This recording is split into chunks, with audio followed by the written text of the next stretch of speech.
Hello guys, good morning. This is same में Pradeep Dhyani and welcome to my channel. So guys, हम अपना Indian contract act 1872 को आज carry कर रहे हैं। जो आज हमें टॉपिक पढ़ना है ये है हमारा फ्री कंसेंट। फ्री कंसेंट यानी फ्री मतलब बिल्कुल फ्री होना चाहिए, कोई दबाव नहीं। कंसेंट का मतलब सहमति, आपको मैंने यहाँ पर लिखा भी है की नोट।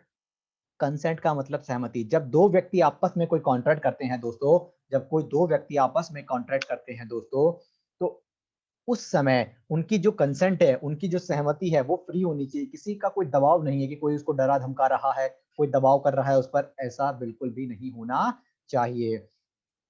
सेक्शन 13 है दोस्तों। सेक्शन आपको याद करने की जरूरत नहीं है, बस पढ़ते समय आप देख लीजिएगा। कोई भी सेक्शन याद करने की जरूरत नहीं है, एग्जाम में कोई रेलिवेंट नहीं है।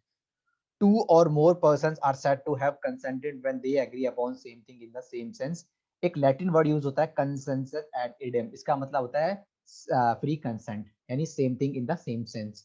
जब कोई व्यक्ति, जैसे मान लीजिए ए ने कहा कि मैं अपनी गाड़ी बेचना चाहता हूँ 50,000 में, और बी कहता है कि हाँ मैं 50,000 में खरीदना चाहता हूँ, तो उनकी कंसेंट आपस में मिल रही है, सहमति। मान लीजिए ए बोल रहा है कि मैं अपनी गाड़ी 50 में बेचना चाहता हूँ, 1000 में, और बी बोल रहा है नहीं यार मैं 40 ही खरीद पाऊंगा। तो अभी जब तक उनकी कंसेंट आपस में मिलेगी नहीं तब तक फ्री नहीं है। या कोई बंदूक से दबा रहा है, या कोई उसको दबाव डाल रहा है, भले ही उसके रिश्ते के कारण दबाव डाल रहा है। किसी भी कारण से अगर आप दबाव डालते हैं दोस्तों, तो कंसेंट को फ्री यहाँ पर नहीं बोला जाता है मेरे प्यारे दोस्तों। वो ये मैंने एग्जांपल लिया कि ए अपनी कोई गाड़ी बेचना चाहता है 50,000 की, जबकि बी 40 में खरीदना चाहता है, तो उनकी कंसेंट आपस में मिल नहीं रही है। या तो बी बोल दे कि हाँ भाई मैं 50 में खरीद रहा हूँ, या तो जो बेचने वाला है ए, वो ये बोल दे कि हाँ भाई मैं 40 में बेचने के लिए तैयार हूँ। तो जब दोनों आपस में प्राइस के लिए अग्री हो जाएंगे तो उनकी कंसेंट को फ्री बोला जाएगा। अब है free consent. A consent is said to be free when it is not caused by. इन 5 चीजों से अगर प्रभावित नहीं है कोई कॉन्ट्रैक्ट, तो फ्री कंसेंट उसमें कहलाई जाएगी। कोई रीजन, डराना धमकाना कहलाते हैं। अनड्यू इन्फ्लुएंस, फ्रॉड, मिसरिप्रेजेंटेशन और मिस्टेक। इन पांचों चीजों से अगर कॉन्ट्रैक्ट कोई मुक्त है तो वो मेरा फ्री कंसेंट कहलाता है। A consent is said to be free when it is not caused by कोई अनड्यू इन्फ्लुएंस, फ्रॉड, मिसरिप्रेजेंटेशन और मिस्टेक। ओके दोस्तों, a consent is said to be free when it is not caused by coercion, undue influence, fraud, misrepresentation और mistake. एक एक करके हम इन चीजों को पढ़ेंगे कि कोइजन क्या है, अनड्यू इन्फ्लुएंस क्या है, फ्रॉड क्या है, मिसरिप्रेजेंटेशन क्या है और मिस्टेक मेरे प्यारे दोस्तों क्या है।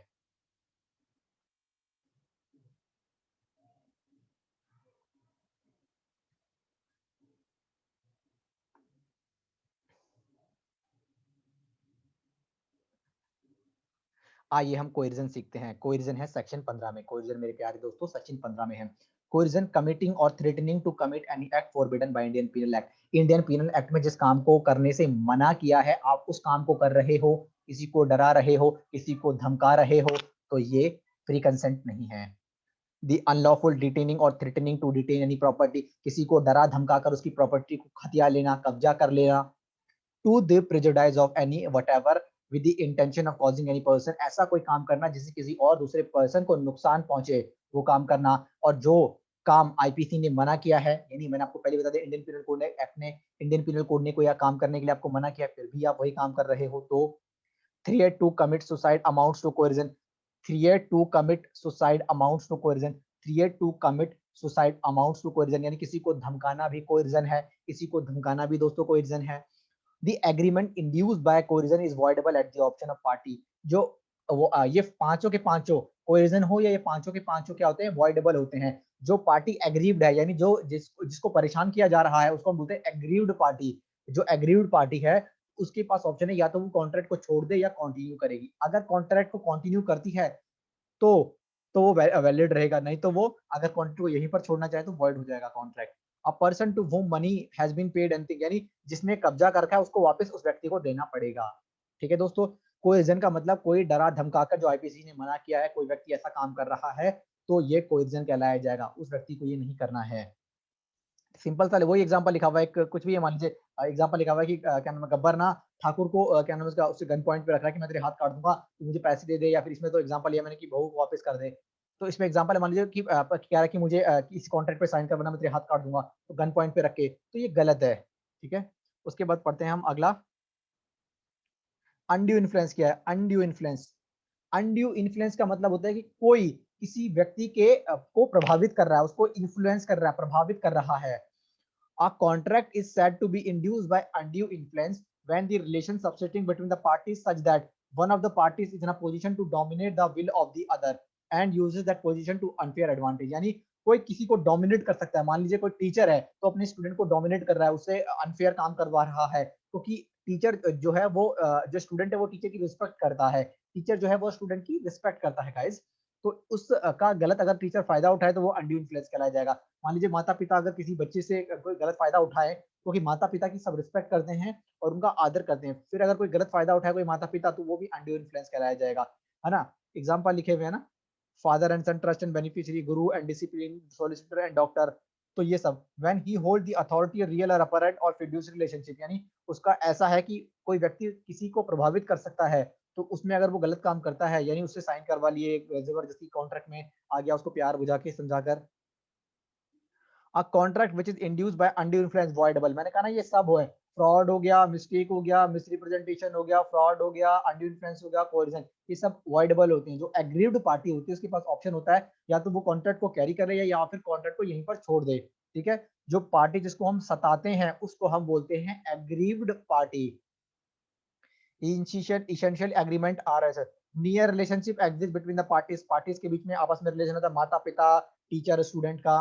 One of them in a position to dominate the will of other, यानी एक इस तरीके से होता है कि दूसरे की एक इस पावर में होता है कि दूसरे की जो इच्छा है उसको कंट्रोल कर सकता है, यानी गुरु और टीचर हो गया।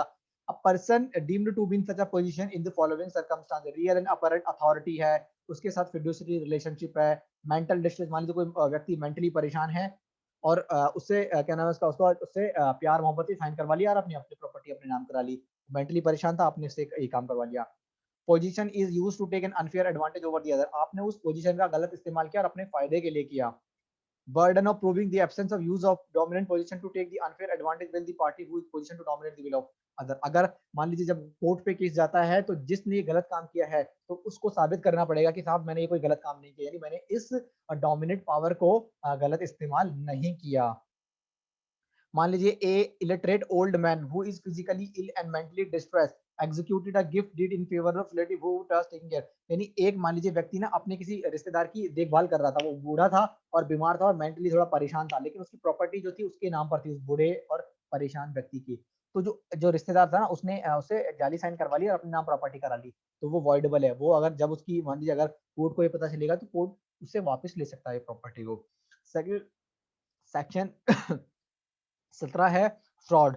अगर आप कोई जानबूझ के किसी को धोखा देते हो, इंटेंशनली अगर धोखा देते हो तो वो मेरा फ्रॉड कहलाया जाएगा और वॉइडेबल होगा।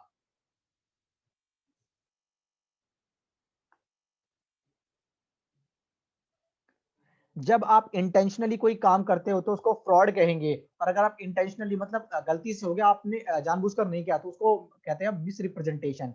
ओके, उसको हम कहते हैं मिस रिप्रेजेंटेशन। आगे पढ़ेंगे, पहले फ्रॉड पढ़ते हैं। Fraud means includes any of the following act committed by a party or contract with the connivance or his agent with the intent to deceive another party thereto। इतना यानी कोई भी ऐसा काम करना जिसका आपका मकसद किसी दूसरी पार्टी को नुकसान पहुंचाना है, किसी दूसरी पार्टी को धोखा देना है, तो वो मेरा फ्रॉड कहलाया जाएगा।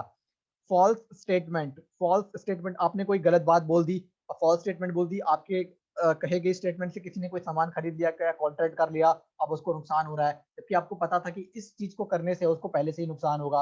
एक्टिव कॉन्सिलमेंट, जो सच्चाई थी वो आपने छुपाई, फ्रॉड कहलाया जाएगा। इंटेंशनल नॉन परफॉर्मेंस, यानी आपका जो इंटेंशन था ना वो नॉन परफॉर्मिंग था, यानी आपका उसको परफॉर्मेंस को करना ही नहीं था, ये भी आपका क्या कहलाया जाएगा, फ्रॉड कहलाया जाएगा। Deception, any other act fitted to deceive, यानी कोई भी ऐसा कोई काम आपने जो धोखा देने की मकसद से ही किया है वो फ्रॉड कहलाया जाएगा। any act, omission or law especially declared to be fraudulent, a contract induced by fraud is voidable, fraud भी voidable होगा। a deceit which does not deceive is no fraud, मान लीजिए कोई धोखा है, मान लीजिए किसी को ना मान लीजिए एक्चुअली में धोखा हो गया लेकिन ना जानबूझकर नहीं किया उसने, तो वो कोई फ्रॉड नहीं होगा। मैंने कहा ना वो फिर मिस रिप्रेजेंटेशन में आएगा। This means that a promise is not deceit or did not rely on representation, then there is no fraud. Fraud should be intention and it should be actually deceive the party, है ना। और दो बातें हैं, fraud तब होता है जब कोई व्यक्ति इंटेंशनली करता है, यानी जानबूझकर किसी को नुकसान पहुंचाने के मकसद से करता है। अगर जानबूझकर या किसी को नुकसान पहुंचाने के मकसद से वो काम नहीं है तो वो फ्रॉड नहीं करेगा। मान लीजिए किसी ने जानबूझकर कोई काम किया और एग्रीव्ड पार्टी का अगर नुकसान नहीं हुआ तो भी वो फ्रॉड नहीं कहलाया जाएगा। जब नुकसान नहीं हुआ तो किस बात का फ्रॉड होगा, सही बात है ना। तो यही है दोस्तों, है ना।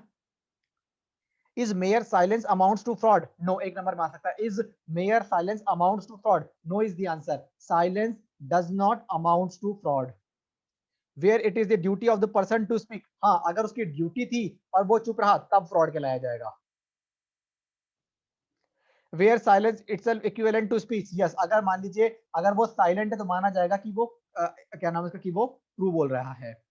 मिथ रिप्रेजेंटेशन, मान लीजिए किसी को धोखा हो गया लेकिन उस व्यक्ति ने जानबूझकर ऐसा नहीं किया, ये गलती से ऐसा उसको धोखा हो गया। ठीक है, मान लीजिए किसी व्यक्ति को नुकसान हो गया और मेरी बातों से नुकसान हो गया, लेकिन जो मैं बोला था, जो मैंने काम किया था वो मेरी इच्छा नहीं थी, वो मेरी इंटेंशन नहीं थी। जब वो मेरी इंटेंशन नहीं होगी और जब वो मेरी इच्छा नहीं होगी तो उस केस में मेरे दोस्तों, उस केस में क्या होगा गाइस, उस केस में हम क्या बोलेंगे कि वो मिसरिप्रेजेंटेशन थी, यानी उसको धोखा तो हो गया लेकिन हमने जानबूझकर ऐसा नहीं करना चाहता, हमारी जो इंटेंशन थी वो ऐसी नहीं थी गाइस। ओके, एक बार और हम देख लेते हैं कि क्या था, आज हमने क्या पढ़ा। फ्री कंसेंट, जब दो व्यक्ति अपनी इच्छाओं से और अपनी अपनी ऑन विल से, अपनी इच्छा से अगर आपस में कॉन्ट्रैक्ट करते हैं तो वो मेरी फ्री कंसेंट कहलाई जाएगी। 5 चीजें नहीं पानी चाहिए। फ्रॉड, पहला हो गया आपका कोइजन, अनड्यू इन्फ्लुएंस, फ्रॉड, मिसरिप्रेजेंटेशन और मिस्टेक। ठीक है, फ्री कंसेंट कही जाएगी अगर ये 5 चीजें नहीं है किसी भी कॉन्ट्रैक्ट में तो वो फ्री कंसेंट कहलाई जाएगी। कोरिजन का मतलब होता है किसी को डरा धमकाना, ये कॉन्ट्रैक्ट जो होता है वो वॉइडेबल होता है। अनड्यू इन्फ्लुएंस, मान लीजिए माता पिता है कोई, मतलब किसी की रिस्पेक्ट के कारण किसी की रिस्पेक्ट के कारण अगर कोई गलत फायदा उठा ले तो वो अनड्यू इन्फ्लुएंस कहलाया जाएगा और ये भी वॉइडेबल होता है। तीसरा है फ्रॉड, अगर आप जानबूझकर किसी को नुकसान पहुंचाने का आपका मकसद है तो वो हमारा फ्रॉड कहलाया जाएगा। अगर आपकी इंटेंशन यानी आपकी इच्छा जो थी उसको नुकसान पहुंचाना थी दोस्तों तो वो फ्रॉड कहलाया जाएगा। अगर आपकी इच्छा इंटेंशन नहीं थी तो वो आपका फ्रॉड ना होकर मिस रिप्रेजेंटेशन कहलाएगा। अगर इंटेंशनली अगर गलती से वो काम हो गया तो वो आपका मिथ रिप्रेजेंटेशन कहलाया जाएगा। हे गाइस, तो आज के लिए यहीं तक था। हम नेक्स्ट लेक्चर में अपने इंडियन कॉन्ट्रैक्ट 1872 को कंटिन्यू करेंगे। ओके गाइस, बाय, और आप पढ़ते रहिएगा गाइस।